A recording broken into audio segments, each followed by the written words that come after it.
Hello everyone. Very good afternoon and welcome to our YouTube channel that is Concept Builder for UPSC and MPSC.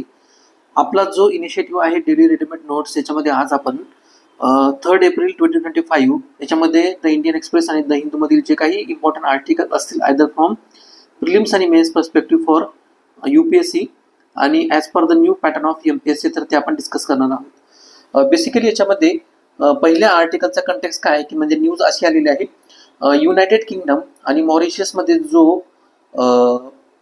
Chagos island बद्दल आणि particularly त्यांच्याबद्दल जे काही dispute settlement जे होतं म्हणजे with respect to the claim over the Chagos island तर त्या आयलंडच्या पर्स्पेक्टिव्हने न्यूज आलेली आहे. UK काय करणार आहे हा मालदीवचा जो क्लेम आहे त्या आयलंडवर त्यांना परत तो रिटेन करणार आहे किंवा त्यांना तो हँडओव्हर करणार आहे. ठीक आहे.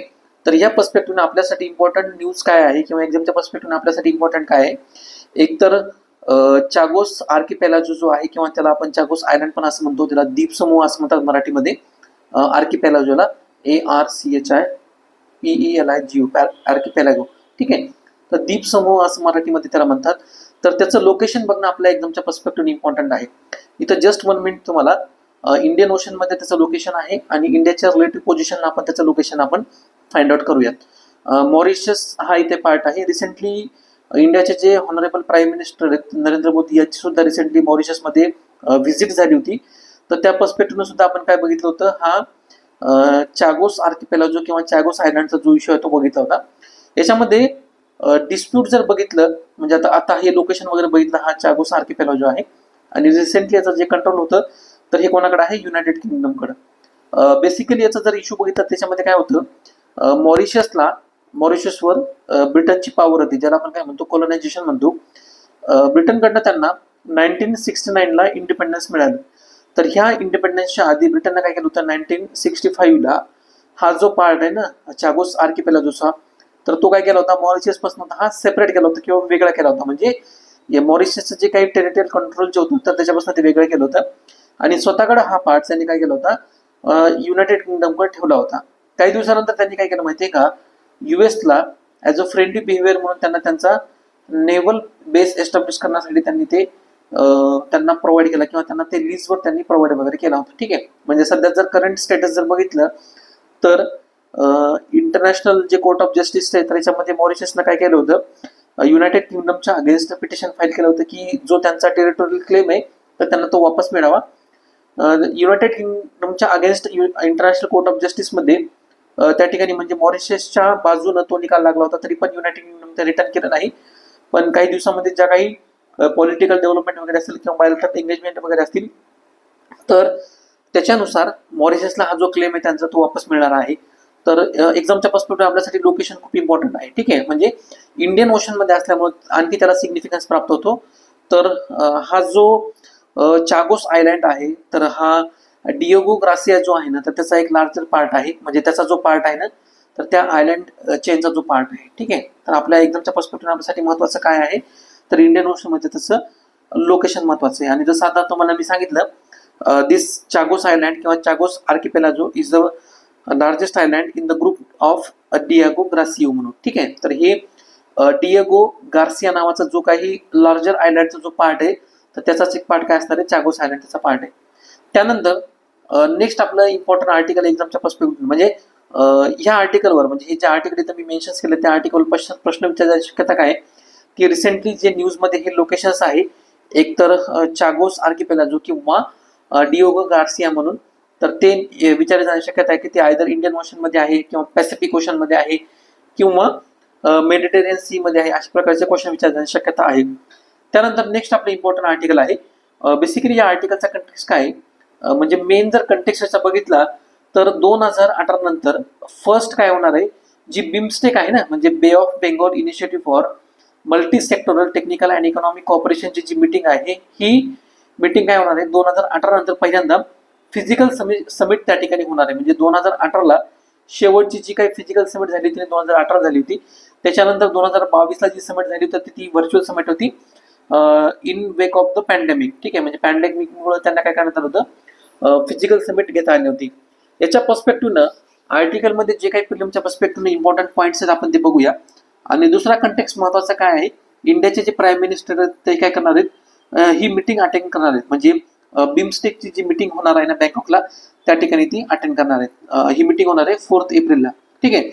तर एक्झामच्या पर्स्पेक्टिव्ह आपल्यासाठी महत्वाचं काय, तर ही 6th मीटिंग असणार आहे ज्यावेळेसपासून ही संस्था एस्टॅब्लिश झाली त्यावेळेसपासून. त्यानंतर याचा जर फुल फॉर्म बघितला तर त्याचा फुल फॉर्म काय इंडिकेट करतो, it is the bay of Bengal initiative for multi sectoral technical and economic cooperation. ठीक आहे. म्हणजे याच्यामध्ये काय करायचं जातं की टेक्निकल आणि इकॉनॉमिक कोऑपरेशन जे डिफरंट सेक्टर्स वगैरे आहेत त्यांनी जे डिसाईड केलेले चार्टरमध्ये त्यांच्या याच्यावर काय केलं जातं, या मेंबर कंट्रीजमध्ये कोऑपरेशन वगैरे होत असतं. ठीक आहे. 5वी जी समिट झाली होती, 5th समिट झाली होती, ही सुरू याच्या आधी 2022ला झाली होती आणि ही व्हर्च्युअल समिट होती. ठीक आहे. आणि त्याच्या प्रेसिडेंटशिप कोणाची होती त्यावेळेस, श्रीलंकाच्या चेअरमॅनशिपच्या अंडरखाली ही 5th समिट झाली होती, ती व्हर्च्युअल समिट होती. ठीक आहे. त्यानंतर जसं तुम्हाला सांगितलं 2018ला ही शेवटची फिजिकल समिट झाली होती, ती कुठे झाली होती, काठमांडूमध्ये झाली होती. या वर्षीची 2025ची जी काही फिजिकल समिट होणार आहे बँकॉकला थायलंडमध्ये, त्याची थीम असणार आहे prosperous resilient and open BIMSTEC म्हणून. ठीक आहे. त्यानंतर आर्टिकलच्या कंटेक्समध्ये बिमस्टेकच्या पर्स्पेक्टिव्ह जे काही इम्पॉर्टंट इन्फॉर्मेशन असेल आपण ते बघूया. ही 1997ला एस्टॅब्लिश झालेली संस्था आहे. त्याचं हेडक्वार्टर बघितलं तर बांगलादेशमधील ढाका या ठिकाणी हेडक्वार्टर आहे. म्हणजे अतिशय कन्फ्युजिंग पॉईंट आहे. एक्झाममध्ये जर एक्झामिनरला विचारायचं झालं तर हा कन्फ्युजिंग पॉईंट असल्यामुळं त्या ठिकाणी ऑप्शनमध्ये ते काय देऊ शकतात की आयदर बाकीचे जे काही इम्पॉर्टंट मेंबर कंट्रीज आहेत, म्हणजे फॉर एक्झाम्पल इंडिया असेल किंवा म्यानमार वगैरे असेल किंवा थायलंड वगैरे असेल, तर त्यांचे ऑप्शन्स त्या ठिकाणी प्रोव्हाइड केले जातील की बिमस्टेकचं जे काही हेडक्वार्टर आहे तर हे आयदर इंडियामध्ये आहे किंवा म्यानमारमध्ये आहे. पण ऍक्च्युअली आपण जर हेडक्वार्टर बघितलं तर हे कुठं आहे, बांगलादेशमधील ढाका या ठिकाणी आहे. मेंबर कंट्रीजचा ज्यावेळेस विचार केला तर याच्यामध्ये 7 मेंबर कंट्रीज आहेत, Bangladesh, India, Sri Lanka, Thailand, Myanmar, Nepal आणि भूतान. महत्वाची गोष्ट आपल्यासाठी काय आहे माहिती का, की इंडियन ओशन मधील जे काही ऍडजॉइनिंग स्टेट आहेत, म्हणजे एकतर काय की मालदीव्स आणि दुसरी गोष्ट म्हणजे काय की पाकिस्तान, तर ह्याचे मेंबर स्टेट नाहीत. लक्षात ठेवण्यासारख्या 2 इम्पॉर्टंट गोष्टी आहेत. म्हणजे जसं आपण ऑड मॅन आउट म्हणतो ना एक्झाममध्ये, पर्पजफुली अशा पद्धतीने क्वेश्चन विचारले जातात की मालदीव सुद्धा एक वन ऑफ द मेंबर आहे किंवा पाकिस्तान सुद्धा वन ऑफ द मेंबर आहे. तर त्यावेळेस आपल्याला इथे लक्षात काय ठेवायचे की मालदीव आणि पाकिस्तान हे सुद्धा काय की इंडियन ओशन मधले कंट्रीज असून सुद्धा किंवा बे ऑफ बेंगॉल मधील किंवा इंडियन ओशन मधील कंट्रीज असून सुद्धा हे त्याचे मेंबर्स नाहीत. ठीक आहे. तर त्याच्यामध्ये मेंबर्स कोण आहेत, Bangladesh, India, Sri Lanka, Thailand, Myanmar, Nepal आणि भूतान. ठीक आहे. मॅपच्या पर्स्पेक्टिव्हने आपल्याला जास्त लक्षात राहील. तर इथं मेंबर कंट्रीज परत एकदा सांगतो, India, Nepal, Bhutan, Myanmar, Thailand, Bangladesh आणि श्रीलंका. ठीक आहे. तर ही 7 मेंबर कंट्रीज आहेत. त्यानंतर याच्या पर्स्पेक्टिव्ह जर बघितलं म्हणजे 1997ला ज्यावेळेस याची एस्टॅब्लिशमेंट किंवा स्थापना झाली होती, तर ज्या चार्टरनं किंवा डिक्लेरेशनची स्थापना झाली होती त्या डिक्लेरेशनला काय म्हणतात, बँकॉक डिक्लेरेशन असं म्हणतात. याचा जर सिग्निफिकन्स किंवा जर इम्पॉर्टन्स बघितलं इंडियाच्या पर्स्पेक्टिव्हनं की अशा प्रकारचे जी काही इन्स्टिट्यूशन वगैरे असतात तर हे का इम्पॉर्टंट असतात, तर त्याच्यामध्ये या ठिकाणी डेटा प्रोव्हाइड करण्यात आलेला आहे. म्हणजे वर्ल्डचं अराउंड 22% पॉप्युलेशन रिप्रेझेंट करतं. म्हणजे हा खूप मोठ्या प्रमाणामध्ये ह्युमन रिसोर्स वगैरे आहे. आणि याचं जर चांगल्या पद्धतीने म्हणजे हे डेमोग्राफिक डिव्हिडंड जर आपण युटिलाइज केला व्यवस्थितरित्या तर चांगल्या पद्धतीने हे ह्युमन रिसोर्स आपण त्याला कॅपिटलमध्ये कन्वर्ट करू शकतो. त्यानंतर जीडीपीचा जर विचार केला तर हा जुना डेटा आहे. म्हणजे अराउंड आता ही $3 बिलियन पुढची जीडीपी असणार आहे. कारण इंडियाचा जर विचार केला तर ही इंडिया $3 बिलियन पुढची इकॉनॉमी झालेली आहे. त्यामुळे बाकीच्या कंट्रीला आपण जर असं कन्सिडर केलं तर अराउंड $4 बिलियनची ही इकॉनॉमी असणार आहे. त्यानंतर 1/4 of the largest trade goods are across the bay of Bengal. म्हणजे पूर्ण ट्रेडचा जर विचार केला तर 1/4 जो ट्रेड आहे ना तर हा बे ऑफ बेंगॉल मधनं जातो. कारण इथनं इम्पॉर्टंट एक स्टेट आहे, स्टेट ऑफ मलक्का मधून. ठीक आहे. तर ह्या स्टेट मधनं काय होतो की हा मोठ्या प्रमाणामध्ये स्टेट जो आहे तो पास होतो. आणि याचे जर की फोकस एरिया किंवा एरिया ऑफ कोऑपरेशन जर बघितलं तर इकॉनॉमीच्या पर्स्पेक्टिव्हला ट्रेड आहे, त्यानंतर टेक्नॉलॉजी, एनर्जी, ट्रान्सपोर्ट, टुरिझम आणि फिशरीज. ठीक आहे. तर हे इम्पॉर्टंट कोऑपरेशन ऑफ एरियाज आहेत. इंडियाच्या पर्स्पेक्टिव्हनं जर याचा सिग्निफिकन्स जर बघितला तर याच्यामध्ये म्हणजे मेनच्या पर्स्पेक्टिव्ह जर आपण स्टडी करतो तर याच्यामध्ये अशा प्रकारच्या ज्या काही रिजनल ऑर्गनायझेशन वगैरे असतात तर त्या इम्पॉर्टंट कशामुळे असतात माहिती का, कारण अशा प्रकारच्या ऑर्गनायझेशन इंडियाला किंवा बाकीच्या कंट्रीला काय करतात, एक स्ट्रॅटेजिक प्लॅटफॉर्म प्रोव्हाइड करतात. म्हणजे ज्यावेळेस आपण सार्कचं एक एक्झाम्पल कन्सिडर करतो, south Asian association of regional cooperation, तर ते पाकिस्तानच्या म्हणजे पाकिस्तानच्या ऍक्टिव्हिटीमुळे मग काय झालेलं आहे किंवा पाकिस्तानच्या काउंटर बॅलन्समुळे काय झालेलं आहे, ही ऑर्गनायझेशन जी आहे ना सार्क ऑर्गनायझेशन ही इनइफेक्टिव्ह झालेली आहे. मग अशा सिच्युएशन मध्ये रिजनल जे ग्रुपिंग जर असेल किंवा रिजनल कोऑपरेशन जर वाढवायचं असेल तर आपल्याला बिमस्टेक ही जी आहे ना तर अल्टरनेटिव्ह ऑर्गनायझेशन म्हणून ही इफेक्टिव्ह ठरू शकते, असं त्यांचं ज्यावेळेस आपण रिजनल डिप्लोमॅसीचा किंवा स्ट्रॅटेजिक म्हणून ज्यावेळेस आपण कन्सिडर करतो तर ही ऑर्गनायझेशन बिमस्टेक ऑर्गनायझेशन ती इफेक्टिव्ह ठरू शकते.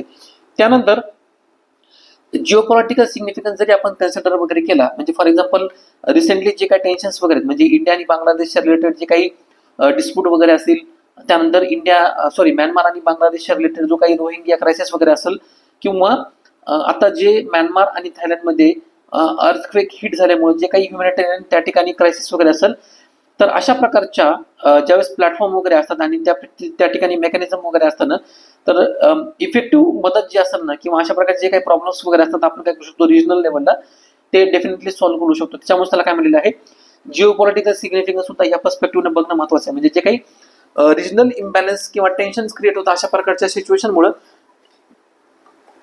तर ते सुद्धा आपण काय करू शकतो सॉल्व्ह करू शकतो. प्रिलिमच्या पर्स्पेक्टिव्हने आपण जर क्वेश्चन एक्सपेक्टेड बघितले तर आयदर आपल्याला एकतर मेंबर नेशनवर क्वेश्चन विचार जाण्याची शक्यता वगैरे आहे की विच ऑफ द फॉलोइंग, म्हणजे तुम्हाला असं देतील की डिफरंट कंट्रीजचे त्या ठिकाणी नेम्स प्रोव्हाइड करतील 5-6 कंट्रीचे, आणि त्याच्यामध्ये तुम्हाला मालदीव्स देतील, पाकिस्तान वगैरे देतील, किंवा ठीक आहे किंवा बाकीच्या कंट्रीज वगैरे देतील, सिंगापूर वगैरे, आणि असं म्हणतील की which of the following countries are the member of BIMSTEC म्हणून. ठीक आहे, तर आपल्याला मालदीव्स असेल किंवा पाकिस्तान असेल किंवा सिंगापूर असेल तर हे ऑप्शन डेफिनेटली इलिमिनेट करायचं आहे. त्याच्यामध्ये इंडिया, बांगलादेश, श्रीलंका, म्यानमार, त्याच्यानंतर नेपाळ आणि भूतान, तर हे काय, आणि थायलंड हे इम्पॉर्टंट मेंबर्स वगैरे आहेत. कन्फ्युजन होण्यासारखा पॉईंट काय माहिती आहे का, नेपाळ आणि भूतान सुद्धा याचे मेंबर्स वगैरे आहेत. म्हणजे त्यांचं जे काही बॉर्डर वगैरे असेल तर ही बे ऑफ बेंगॉलला कनेक्ट जरी नसेल तरी सुद्धा नेपाळ आणि भूतान काय आहेत की याचे मेंबर कंट्रीज आहेत. त्यानंतर सिमिलरली बिमस्टेकच्या रिगार्डिंग काही स्टेटमेंट त्या ठिकाणी प्रोव्हाइड केले जातील, आयदर त्याचा लॉंग फॉर्म विचारला जाईल किंवा तुम्हाला त्या ठिकाणी त्याचं जे हेडक्वार्टर आहे ते विचारलं जाईल, किंवा रिसेंट समिट बद्दल काही जे असतील समजा आउटकम वगैरे येतील तर ते विचारले जातील, किंवा या ठिकाणी जे बँकॉक डिक्लेरेशन सांगितलेलं आहे 1997चं तर त्याच्या बेसिसवर याची स्थापना झालेली तर ते सुद्धा विचार जाण्याची शक्यता वगैरे आहे. ठीक आहे, त्यानंतर मेन्सच्या पर्स्पेक्टिव्ह जर बघितलं तर क्वेश्चन जर असं बघितलं की जसं तुम्हाला मी सांगितलं मेन्सच्या पर्स्पेक्टिव्हनं क्वेश्चन विचार जाण्याची शक्यता आहे का काय की जिओपॉलिटिकल सिग्निफिकन्स एक तर विचारतील, किंवा रिजनल डिप्लोमॅसीला इंडियाचा जो काही स्ट्रॅटेजिक प्लॅटफॉर्म कशा पद्धतीने प्रोव्हाइड करतं to counter balance the Pakistan, तर त्या पद्धतीने सुद्धा, किंवा to counter balance the organization like SAARC म्हणून, तर हे सुद्धा विचार जाण्याची शक्यता वगैरे आहे. ठीक आहे, त्यानंतर नेक्स्ट आपला आर्टिकल आहे. बेसिकली या आर्टिकलचा कंटेक्स्ट काय तर या ठिकाणी युपी मधलं जे काही एक डिस्ट्रिक्ट आहे त्या ठिकाणी एक्सेसिव्ह फ्लोराईड कॉन्सन्ट्रेशन वॉटर बॉडीमध्ये सापडलेला आहे, तर त्या पर्स्पेक्टिव्हने आपल्यासाठी इम्पॉर्टंट आहे. सायन्स आणि टेक्स्टच्या पर्स्पेक्टिव्हनं जो काही आपला पोर्शन आहे त्याला आपण डायरेक्टली कनेक्ट करू शकतो. तर उत्तर प्रदेशमध्ये डिस्ट्रिक्ट आहे, तर डिस्ट्रिक्टचं नाव काय आहे, district just 1 minute, Sonbhadra district आहे. तर सोनभद्रा डिस्ट्रिक्टमध्ये वॉटरमध्ये फ्लोराईडचं कॉन्सन्ट्रेशन जास्त झालेलं आहे. तर आपल्या एक्झामच्या पर्स्पेक्टिव्हनं आपल्याला ह्या आर्टिकलमधनं इम्पॉर्टंट काय माहिती आहे का की याच्यामुळे जे होणारे हेल्थ इम्पॅक्ट आहेत ना ते इम्पॉर्टंट आहे, आणि जी काही परमिशिबल लेवल आहे म्हणजे वॉटर सेफ्टी स्टँडर्ड्स जे आहेत ना तर त्या पर्स्पेक्टिव्हनं फ्लोराईडचं कॉन्सन्ट्रेशन वॉटर लेवलमध्ये किती असायला पाहिजे जी सेफ्टीच्या पर्स्पेक्टिव्हने इम्पॉर्टंट आहे ते आपण बघूया. ठीक आहे, तर याच्यामध्ये ज्यावेळेस आपण म्हणजे सेफ्टीच्या पर्स्पेक्टिव्हनं जर त्याचं परमिशिबल फ्लोराईडची लेवल बघितली तर 1 to 1.5 मायक्रोग्राम पर लिटर याचं कॉन्सन्ट्रेशन सांगितलेलं आहे.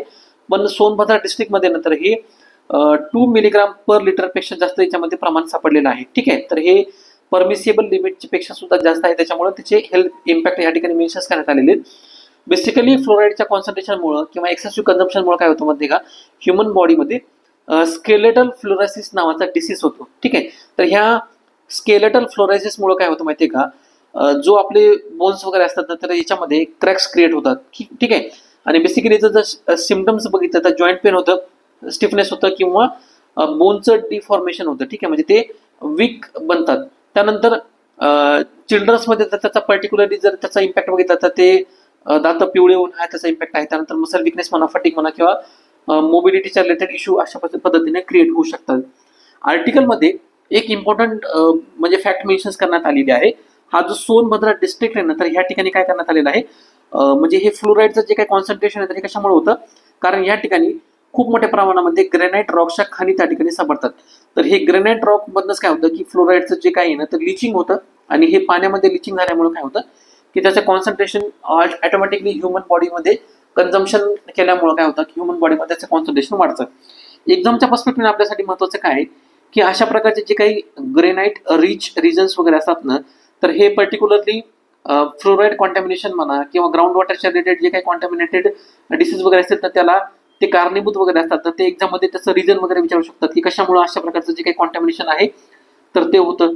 किंवा fluorosis in ground water is mostly commonly associated with regions having, मग त्या ठिकाणी तुम्हाला देतील की आयर्नचं कॉन्सन्ट्रेशन जास्त आहे, ॲरिड क्लायमेट आहे, किंवा जिओलॉजिकल फॉर्मेशनमध्ये ग्रेनाइटचं प्रमाण जास्त आढळतं, किंवा फर्टिलायझेशनच्या ओव्हरयूजमुळे. तर मग आपल्याला इथं काय बघितलेलं आहे तर ग्रेनाइट रॉकचं प्रमाण जास्त असल्यामुळे काय होतं की फ्लोराईडचं त्या ठिकाणी ग्राउंड वॉटरमध्ये डिपॉझिशन्स होतं किंवा लिचिंग वगैरे होतं, म्हणून ग्राउंड वॉटरमध्ये खूप मोठ्या प्रमाणामध्ये त्या ठिकाणी फ्लोराईडचं कॉन्सन्ट्रेशन त्या वॉटर बॉडीजमध्ये त्या ठिकाणी आढळलेलं आहे. त्यानंतर नेक्स्ट आपलं इम्पॉर्टंट आर्टिकल आहे. बेसिकली ह्या आर्टिकलचा कंटेक्स्ट काय की हीट वेव्हच्या पर्स्पेक्टिव्हनं आर्टिकलमध्ये डेटा मेन्शन्स करण्यात आलेला आहे. त्यानंतर या ठिकाणी वे फॉरवर्ड सुद्धा मेन्शन्स करण्यात आलेला आहे आणि गव्हर्नमेंटचा ग्रेडेड रिस्पॉन्स ऍक्शन प्लॅन जो आहे ना, ठीक आहे, तर तो सुद्धा याच्यामध्ये काय करण्यात आलेला आहे म्हणजे हीट ऍक्शन प्लॅन सुद्धा मेन्शन करण्यात आलेला आहे. मेनली याच्यामध्ये आपल्याला काय बघायचं आहे की 4 डायमेन्शन्स ऑथरने या ठिकाणी सजेस्ट केलेले आहेत. पहिलं डायमेन्शन्स म्हणजे काय की क्लायमेट चेंजमुळं किंवा त्याच्यामुळे जे काही फ्रिक्वेन्सी वगैरे वाढलेली आहे हीट वेव्हची, तर ती आपल्याला डायमेन्शन्स मेन्शन ती आपल्याला बघायचं आहे. दुसरं ह्युमन बॉडीवर किंवा सोशल इन्फ्रास्ट्रक्चरवर कशा पद्धतीने हीट वेव्हचा इम्पॅक्ट होतो तो सुद्धा मेन्शन करण्यात आलेला आहे. तिसरी गोष्ट म्हणजे काय की गव्हर्नमेंटनं अशा प्रकारचे जे काही हीट वेव्हला कॉम्बॅट करण्यासाठी किंवा त्याचा जो परिणाम आहे तो कमी करण्यासाठी जे काही ऍक्शन्स प्लॅन इम्प्लिमेंट केले होते त्याला काय म्हणतात हीट ऍक्शन्स प्लॅन. तर त्याच्या रिलेटेड गव्हर्नन्सचा जो इश्यू आहे किंवा जे काही गॅप्स वगैरे ते सुद्धा आपल्याला बघायचं आहे. आणि सिमिलरली याच्यामध्ये वे फॉरवर्ड किंवा पॉलिसी सुद्धा मेन्शन केलेलं आहे शेवटी, तर ते सुद्धा आपण बघूया. क्लायमेट चेंजचा जर आपण इम्पॅक्ट बघितला म्हणजे बेसिकली क्लायमेट चेंजमुळे काय होतं की आता रिसेंटली आपण असं बघितलं असेल की ऑक्टोबर किंवा नोव्हेंबरमध्ये सुद्धा आपल्याला म्हणजे हे ते जे थंडीचे महिने वगैरे आहेत ना ह्या महिन्यामध्ये सुद्धा आपल्याला कधी कधी गरमी जाणवते. किंवा रिसेंटली आपण आता बघितलं की फेब्रुवारी महिन्यामध्ये सुद्धा म्हणजे हा जो थंडीचा शेवटचा महिना आहे तर या ठिकाणी सुद्धा आपल्याला काय जाणवतं की खूप मोठ्या प्रमाणामध्ये गरमी जाणवते. किंवा फेब्रुवारीमध्ये सुद्धा की पाऊस पडलेला आपल्याला बघायला मिळतो. तर बेसिकली हे जे ड्रास्टिक चेंज आहेत ना हे कशामुळे होतात माहिती आहे का, हे क्लायमेट चेंजमुळे चेंज होतात. आणि क्लायमेट चेंज बेसिकली काय करतं माहिती आहे का, अशा प्रकारच्या ज्या काही ऍक्टिव्हिटीज वगैरे आहेत हीट वेव्हच्या रिलेटेड ऍक्टिव्हिटीज वगैरे आहेत ना तर त्यांचा इम्पॅक्ट जो आहे ना तर किंवा ड्युरेशन वगैरे जे म्हणतो आपण त्याला तर ते खूप जास्त काळासाठी ते वाढवून ठेवतात. ठीक आहे, तर इंडियन मेट्रोलॉजिकल जे डिपार्टमेंट आहे तर त्यांनी काय प्रेडिक्ट केलेलं आहे जो 2024 किंवा 2025 येणारा जो समर आहे ना तर हे अबोव नॉर्मल प्रेडिक्ट केलेलं आहे. तर हे अबोव नॉर्मल प्रेडिक्ट केल्यामुळे काय झालेलं आहे हीट वेव्हचं प्रमाण वाढलेलं आहे. किंवा बाकीचे जे काही अर्बन आयलँड फिनॉमिनन्स वगैरे असतील किंवा पोल्युशनच्या रिलेटेड जे काही इश्यू वगैरे असतील तर ह्यामुळे सुद्धा काय झालेलं आहे हीट वेव्हची जी काही इंटेन्सिटी आहे ना तर ती याच्यामधनं वाढलेली आहे. याच्यामध्ये मोस्ट अफेक्टेड रिजन जर बघितलं तर बेसिकली नॉर्थ इंडियामध्ये नॉर्दर्न इंडियन जे स्टेट्स वगैरे आहेत पर्टिक्युलरली जो ईस्टर्न पार्ट आहे राजस्थानचा तो ते मोस्ट अफेक्टेड आहेत. त्यानंतर सेंट्रल इंडियन स्टेट सुद्धा जे हे अफेक्टेड आहेत आणि ईस्टर्न इंडियन जे स्टेट आहेत तर हे अफेक्टेड आहेत. म्हणजे हीट वेव्हच्या रिलेटेड जर क्वेश्चन वगैरे एक्झाममध्ये जर विचारला तर त्यावेळेस तुम्ही काय करायचं अशा प्रकारचे रफ डायग्राम काढू शकता आणि त्या ठिकाणी हे जे अफेक्टेड रिजन वगैरे म्हणजे for example northern Indian state असतील, सेंट्रल इंडियाचा स्टेट असेल किंवा पर्टिक्युलरली राजस्थानचा जो ईस्टर्न पार्ट आहे किंवा ईस्टर्न इंडियाचे जे काही स्टेट आहेत वगैरे असे अफेक्टेड रिजन्स त्या ठिकाणी मेन्शन्स वगैरे करू शकता. त्यानंतर अनयुज्युअल हीट वेव्हचा जो काही पॅटर्न वगैरे आहे म्हणजे जसं मी तुम्हाला सांगितलं होतं आताच क्लायमेट चेंजमुळे काय झालेलं आहे म्हणजे जे सीझन्स मेन्शन्स केलेले आहेत ना म्हणजे समरचा जो सीझन असेल किंवा मान्सूनचा जो सीझन असेल तर ते ह्या सीझनच्या बियॉन्ड त्या ठिकाणी बाकीचे जे मंथ्स वगैरे असतील म्हणजे फेब्रुवारीमध्ये रेनफॉल वगैरे होणं किंवा फेब्रुवारीमध्येच आपल्याला काय होणं की गरमी वगैरे जाणवणं तर हे काय की तर हे अनयुज्युअल जो पॅटर्न आहे तर बेसिकली याचं रिझन काय आहे तर हे क्लायमेट चेंजमुळे इम्पॅक्ट होते असं त्यांचं म्हणणं आहे. त्यानंतर जो आपला सेकंड डायमेन्शन याच्यामध्ये मेन्शन्स करण्यात आले त्याला आपण काय म्हणूया इम्पॅक्ट म्हणूया. इम्पॅक्टमध्ये ज्यावेळेस आपण याचा इम्पॅक्ट बघतो हीट वेव्हचा तर बेसिकली एक तर ह्युमनवर, त्यानंतर इकॉनॉमिक इम्पॅक्ट, त्यानंतर एन्व्हायरमेंटवर होणारा इम्पॅक्ट किंवा इन्फ्रास्ट्रक्चरवर होणारा इम्पॅक्ट आपण त्याच्यामध्ये स्टडी करूया. हे ह्युमन हेल्थचा जर विचार केला की फॉर एक्झाम्पल जे काही चिल्ड्रन्स वगैरे असतील किंवा एल्डरली पॉप्युलेशन्स वगैरे असतील किंवा पुअर्स वगैरे असतील तर हे काय आहेत की मोस्ट व्हलनरेबल सेक्शन्स आहेत सोसायटीचा की त्याचा परिणाम हीट वेव्हचा परिणाम अशा प्रकारच्या जे ग्रुप्स वगैरे आहेत त्याच्यावर जास्त होतो. कारण हीट स्ट्रोकचे जे काही प्रमाण वगैरे असतील किंवा हीट स्ट्रोकमुळे डेथचे होणारे जे काही परिणाम वगैरे असतील ना, तर हे अशा पॉप्युलेशनला हे जास्त अफेक्ट वगैरे करतात. सिमिलरली त्यानंतर इकॉनॉमिकच्या पर्स्पेक्टिव्ह जर आपण याचा जर इम्पॅक्ट बघितला, निगेटिव्ह कॉन्सेप्ट बघितले, तर हीट वेव्ह झाल्यामुळे काय होतं की वर्करची जी काही प्रोडक्टिव्हिटी आहे ती कमी होते ऑटोमॅटिकली. वर्करची प्रोडक्टिव्हिटी झाल्यामुळे काय होतं, इकॉनॉमिक आउटपुट जे ना तेवढ्या प्रमाणामध्ये होत नाही आणि अल्टिमेटली काय होतं की इकॉनॉमिक जे लॉसेस आहेत नाही त्याच्याबद्दल बघायला मिळतात. सिमिलरली सेक्टर स्पेसिफिक जर आपण विचार केला तर जास्त अफेक्टेड रिजन्स कोणते, तर हे जे काही कॅज्युअल वर्कर्स वगैरे आहेत किंवा इन्फॉर्मल सेक्टरमध्ये काम करणारे वर्कर्स आहेत, पर्टिक्युलरली आपण ॲग्रिकल्चर सेक्टरमध्ये म्हणूया, तर त्याचा परिणाम हीट वेव्हचा परिणाम त्यांच्यावर जास्त बघायला मिळतो आणि ऑटोमॅटिकली काय होतं की वर्क प्रोडक्टिव्हिटी कमी होते. त्यानंतर इन्फ्रास्ट्रक्चरच्या पर्स्पेक्टिव्ह जर आपण बघितलं तर आपल्याला असं बघायला मिळतं की इलेक्ट्रिसिटीवर येणारा म्हणजे इलेक्ट्रिसिटी जनरेशनवर येणारा जो लोड आहे तर ऑटोमॅटिकली वाढतो, कारण जे काही अशा प्रकारच्या हीट वेव्हमध्ये सिच्युएशनमध्ये कन्झम्पशन जे आहे ना तर हे ऑटोमॅटिकली वाढतं, त्यामुळं लोड सुद्धा वाढतो आणि जे काही वॉटर स्कॅरिसिटीच्या रिलेटेड प्रॉब्लेम्स वगैरे असतील किंवा पब्लिक हेल्थच्या रिलेटेड जे काही इश्यूज वगैरे असतील तर ते सुद्धा काय होतात याच्यामधनं क्रिएट वगैरे होतात. त्यानंतर जो आपला तिसरा डायमेन्शन आर्टिकलमध्ये मेन्शन करण्यात आला होता, गव्हर्नमेंटचा जो हीट ऍक्शन प्लॅन आहे त्याच्या रिलेटेड आर्टिकलमध्ये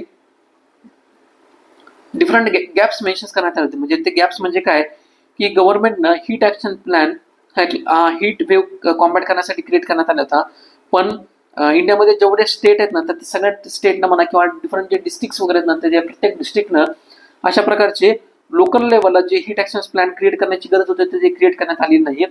इंडियामध्ये सगळ्या स्टेटचा जर विचार केला तर त्यापैकी फक्त 20 ते 22 स्टेटनं काय केलेलं आहे, हा हीट ऍक्शन प्लॅन क्रिएट केलेला आहे. हा क्रिएट केला असून सुद्धा काय माहिती आहे का की याच्या पुढचा जो काही चॅलेंजेस आहे with respect to the implementation challenge म्हणा किंवा लास्ट माइल एक्झिक्युशनच्या रिलेटेड चॅलेंज म्हणा किंवा हीट ऍक्शन प्लॅन मध्ये ज्या काही गोष्टी वगैरे सांगितलेल्या आहेत त्याचं इम्प्लिमेंटेशन एक्झिक्युशन म्हणा तर त्याच्या रिलेटेड सुद्धा काय माहिती आहे का अशा प्रकारच्या स्टेटमध्ये प्रॉब्लेम्स क्रिएट झालेले आहेत. ऍक्च्युअल लेवलला ज्यावेळेस आपण हीट ऍक्शन प्लॅन मध्ये जे काही मेजर्स त्या ठिकाणी प्रोव्हाइड करण्यात आले होते, म्हणजे फॉर एक्झाम्पल काय की पब्लिक प्लेसेस त्या ठिकाणी काय करायचं की शेड्सची अवेलेबिलिटी क्रिएट करून द्यायची किंवा क्रिएशन ऑफ शेड्स.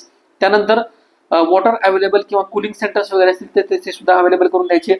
स्कूल किंवा कॉलेजेसचा टायमिंग त्या ठिकाणी रिशेड्यूल करायचा किंवा पब्लिक अवेअरनेस रिलेटेड जे काही कॅम्पेन्स वगैरे असतील तर ते इफेक्टिव्हली आणि खूप मोठ्या प्रमाणामध्ये कॅरी आउट करायचे.